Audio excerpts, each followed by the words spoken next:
ശ്രീ ഗോപൻ, ചെറുനീർ വേദിയിലെ മഹൽ വ്യക്തികളെ എല്ലാവർക്കും എൻ്റെ നമസ്കാരം.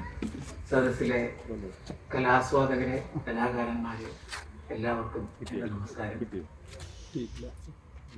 എൻ്റെ ഗുരുതുല്യരായിട്ടുള്ളവരുടെ അവർക്കും എൻ്റെ നമസ്കാരം. ഉടനെയാണെങ്കിലും ഒരു അവാർഡ് ഞാൻ അറിയുന്നില്ല, ഇങ്ങനെ ഒരു അവാർഡ് അത് തന്നത് ഞാൻ ഏറെ ബഹുമാനിക്കുന്ന ആർട്ടിസ്റ്റ് അദ്ദേഹമാണ്. ഞാൻ അദ്ദേഹത്തിനോട് പറഞ്ഞ സത്യമാണ്, ആർട്ടിസ്റ്റ് സുജാതനെ പോലൊരാൾ ഇന്ത്യയിൽ ഉണ്ടാവില്ല. ഷേക്സ്പിയർ തിയേറ്ററിൽ സ്റ്റാർട്ട് അപ്പോണോ, ന്യൂയോർക്ക് തിയേറ്റർ, ബ്രോഡ്വേ തിയേറ്റർ എവിടെയൊക്കെ ഉണ്ടോ എന്ന് എനിക്കറിയില്ല. പക്ഷെ ഇന്ത്യയിൽ ഇതുപോലുള്ള ഒരാൾ ഉണ്ടാവില്ല.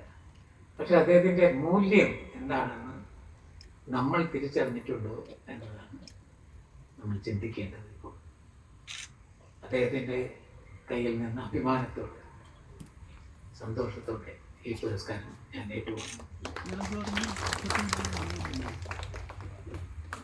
നമ്മുടെയൊക്കെ ഗുരുവായ A.T. മുഹമ്മദ് എന്ന നാടകക്കാരൻ, ഞാൻ സാഹിത്യകാരൻ എന്ന് പറയുന്നില്ല, നാടകക്കാരൻ, അദ്ദേഹം പറഞ്ഞിട്ടുണ്ട് എങ്ങനെയാണ് ഒരു സംരംഭം ഉദ്ഘാടനം ചെയ്യേണ്ടത് എന്ന്. അദ്ദേഹം പറയുന്നത്, ഒരു സംരംഭം തുടങ്ങുന്ന ദിവസം അതിൻ്റെ ഉദ്ഘാടന വേളയിൽ പറയേണ്ടത്, നിങ്ങൾ ഇതിൻ്റെ ആരോഗ്യത്തിൽ ശ്രദ്ധിക്കുക, അതിൻ്റെ ആയുസ്സിനെ പറ്റി വേവലാതിപ്പെടാതെ ആയുസ് താനെ വന്നോളൂ, ആയുസ്സിൽ ആരോഗ്യം മാത്രം ശ്രദ്ധിക്കുക എന്നത്. അത് തന്നെ ഞാനും പറയുന്നു, ആരോഗ്യത്തിൽ ശ്രദ്ധിക്കുക, ആയുസ് താനെ വന്നോളൂ. ഞാനിവിടെ വന്ന് കയറിയത് മുതൽ ചെറുനീർ അദ്ദേഹമാണ് എന്നെ സ്വീകരിച്ച് കാര്യങ്ങളൊക്കെ പറഞ്ഞു തന്നു. ഈ പറയുന്ന കാര്യങ്ങളെല്ലാം ഒന്ന് തന്നെയാണ്. അദ്ദേഹം പറയുന്നത്, ഇത് എൻ്റെ അല്ല, എൻ്റെ ഭാര്യയുടെയാണ്, ഇത് ഭാര്യയുടെ വീടാണ്, ഇത് ഭാര്യയുടെ സ്ഥലമാണ്, ഭാര്യയാണ് ഇത് കിട്ടിയത്. അങ്ങനെ ഭാര്യയെ പൊഴുത്തിക്കൊണ്ടേയിരുന്നു. പെട്ടെന്ന് എനിക്ക് ഓർമ്മ വന്നത്, ശ്രീകുമാരൻ തമ്പി ഒരിക്കൽ എൻ്റെ അടുത്ത് വളരെ രഹസ്യമായിട്ട് പറഞ്ഞൊരു കാര്യമാണ്. അദ്ദേഹം എഴുതിയ ഒരു കവിതയുടെ പുറകിലുള്ള രഹസ്യം, ചന്ദ്രികയ്ക്കെന്തിന് വൈഡൂര്യം, സന്ധ്യയ്ക്കെന്തിന് സിന്ദൂരം, കാട്ടാറിനെന്തിന് പാദസരം, എൻ കൺമണിക്കെന്തിന് ആഭരണം. അപ്പോൾ അതിങ്ങനെ ഭാര്യയെ അടുത്ത് വിളിച്ച് പാടിക്കൊണ്ടിരുന്നു. കുറേ തവണ കേട്ട് കഴിഞ്ഞപ്പോൾ രാത്രിയായപ്പോൾ ഒരു ലൈൻ മാത്രമായി, എൻ കൺമണിക്ക് എന്തിന് ആഭരണം എന്ന് മാത്രമായി. അന്ന് രാത്രി ഭാര്യയുടെ ആഭരണങ്ങൾ കൊണ്ടുപോയി പണയം മറ്റ് അദ്ദേഹം സിനിമ എടുക്കാൻ പോയി എന്നുള്ളതാണ്. അതാണ് എനിക്ക് ഓർമ്മ വന്നത്. ഇപ്പോൾ അത്രത്തോളം അദ്ദേഹം ഭാര്യയെ അഭിനന്ദിക്കുന്നു എന്നുള്ളത് വലിയ കാര്യം. ഒരു വലിയ പണക്കാരൻ്റെ മകളുടെ അരങ്ങേറ്റം, ഭരതനാട്യം അരങ്ങേറ്റത്തിന് പോകാനുള്ള ദുർവിധി എനിക്കുണ്ടായി. ഒരു കല്യാണം നടത്തുന്നത് പോലെയാണ് ആ പണക്കാരൻ തൻ്റെ മകളുടെ ഭരതനാട്യം അരങ്ങേറ്റം നടത്തുന്നത്. ഷോ ഓഫ് എന്നൊക്കെ പറയുന്ന രീതിയിലുള്ള പവിത്രതയില്ലാത്ത ഷോ മാത്രമുള്ള ഒരു അരങ്ങേറ്റം. എത്രയോ ലക്ഷങ്ങൾ ചിലവാക്കി കാണും ആ അരങ്ങേറ്റത്തിന് വേണ്ടി. അത് കഴിഞ്ഞിട്ടൊരു ഡിന്നറുമുണ്ട്.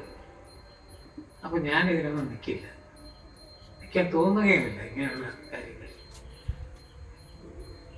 അങ്ങനെ ഞാൻ ഡിന്നർ ഒഴിവാക്കി പോകാൻ സമയത്ത് ഈ കുട്ടിയോടൊപ്പം പഠിക്കുന്ന മറ്റു കുറേ പെൺകുട്ടികൾ എൻ്റെ അടുത്ത് വന്നു. അവരെല്ലാം ഈ അരങ്ങേറ്റം കഴിഞ്ഞ കുട്ടികളെക്കാൾ നന്നായിട്ട് കളിക്കുന്നവരാണ്.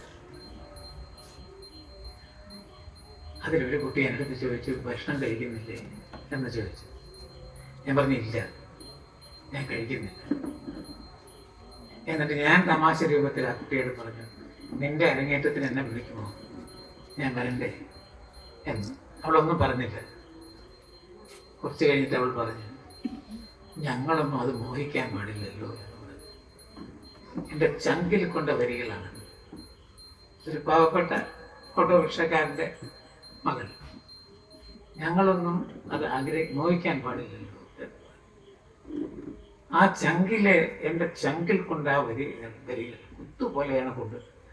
അപ്പോഴാണ് എനിക്ക് തോന്നിയത് അങ്ങനെയുള്ളവർക്ക് വേണ്ടി എന്തെങ്കിലും ചെയ്യണം എന്നുള്ള രീതിയിൽ തിരുവനന്തപുരത്ത് ഗണേശം എന്നൊരു തിയേറ്റർ തുടങ്ങുകയും ഒരു gallery seated black box theatre തുടങ്ങുകയും ലൈറ്റും സൗണ്ടും അക്കോമഡേഷനും എല്ലാം ഉൾപ്പെടെ സൗജന്യമായിട്ട് പാവപ്പെട്ടവർക്ക് കൊടുക്കുകയാണ്, എല്ലാവർക്കും കൊടുക്കുകയാണ്, ആർക്ക് വേണം ഇത് ഉപയോഗിക്കാം.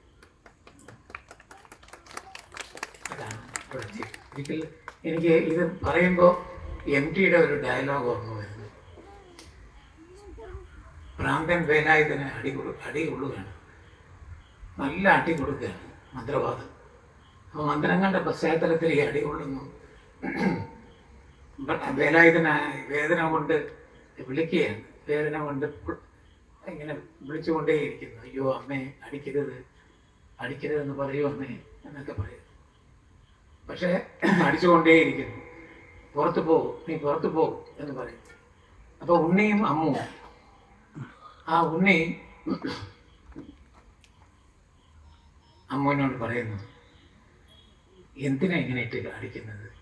മറുപടിയായി വരുന്നത്, ആ അടി എല്ലായിട്ടായിട്ട് നല്ല കൊള്ളുന്നത്, അതിനകത്തുള്ള പ്രേതത്തിനാണ്, കാശമ്മാവിൻ്റെ പ്രേതത്തിനാണ് കൊള്ളുക. നീ കണ്ടിട്ടുണ്ടോ ആ മനുഷ്യനെ, ആ വേലായുധനെ? ഒരിക്കൽ മാത്രം ഞാൻ കണ്ടിട്ടുണ്ട്, അമ്പലത്തിൽ പിറന്നാളിന് തൊഴാൻ വന്നപ്പോൾ, അപ്പോൾ മാത്രമേ ഞാൻ കണ്ടിട്ടുള്ളൂ. ഉണ്ണിച്ച് പറയുന്നു, എന്തെല്ലാം മോഹങ്ങൾ ആ ഭ്രാന്തൻ ആ വേലായുധനുണ്ടായിരിക്കും. തൃത്താല സ്കൂളിൽ പഠിച്ച് പിന്നെ കോളേജിൽ പോയി പാസ്സായി